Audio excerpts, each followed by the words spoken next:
Praise లా దేవుని ఘనమైన నామమునకు మహిమ కలుగునుగాక. ప్రభు నామమున మీ అందరికీ హృదయపూర్వక వందనాలు. ఈ ఉదయకాలము దేవుని వాక్యాన్ని విందాం.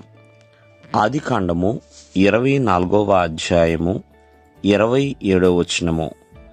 ఆయన నా యజమానునికి తన కృపను తన సత్యమును చూపుట మానలేదు. ప్రియమైన వల్లరా, ఇక్కడ అబ్రహాము పెద్దదాసుడైన ఎలియాజరు చెబుతున్న మాటలండి.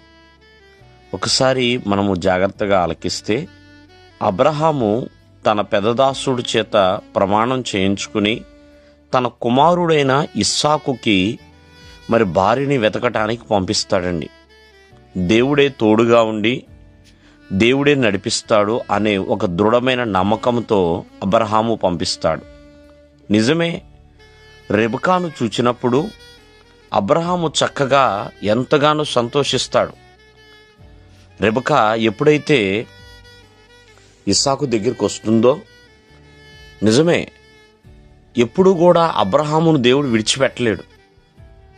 అలాగే అబ్రహాము కూడా దేవుడిని విడిచిపెట్టలేదండి.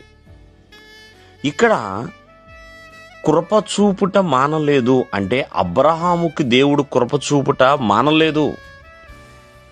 అన్ని సమయాలలో కూడా దేవుడు తన కృపను తన సత్యమును చూపిస్తూనే ఉన్నాడండి.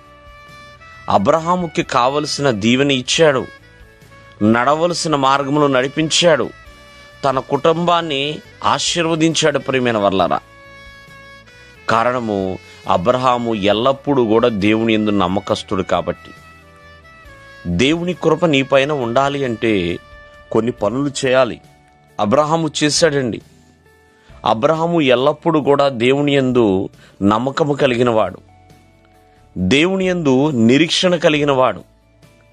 ఎందుకంటే ఎన్నో సంవత్సరాలు దేవుని ఆశీర్వాదం కొరకు ఎదురు చూచినవాడండి. ఎంతగానో నమ్మకము కలిగి ఉన్నాడు కాబట్టి అది అతనికి నీతిగాను ఎంచబడిందండి. కావున దేవుని కృప చూపుట నీ పైన మానకుండా ఉండాలి అంటే అటువంటి నమ్మకము నిరీక్షణ కలిగి ఉండాలి.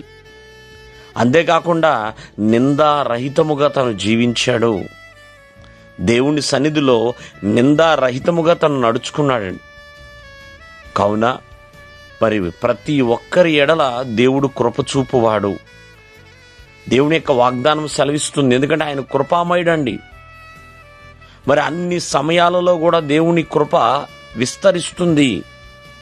ప్రతి ఒక్కరము కూడా ఆయన కృపాసనము దగ్గరికి చేరవలసినదే. కావున అబ్రహాము వలె నమ్మకముగా నిరీక్షణ కలిగి నిందారహితముగా జీవించినప్పుడు దేవుని కృప చూపుట మన పట్ల మాననే మానడు. దేవుడు మిమ్మల్ని ఆశీర్వదించునుగాక. ఆమేన్.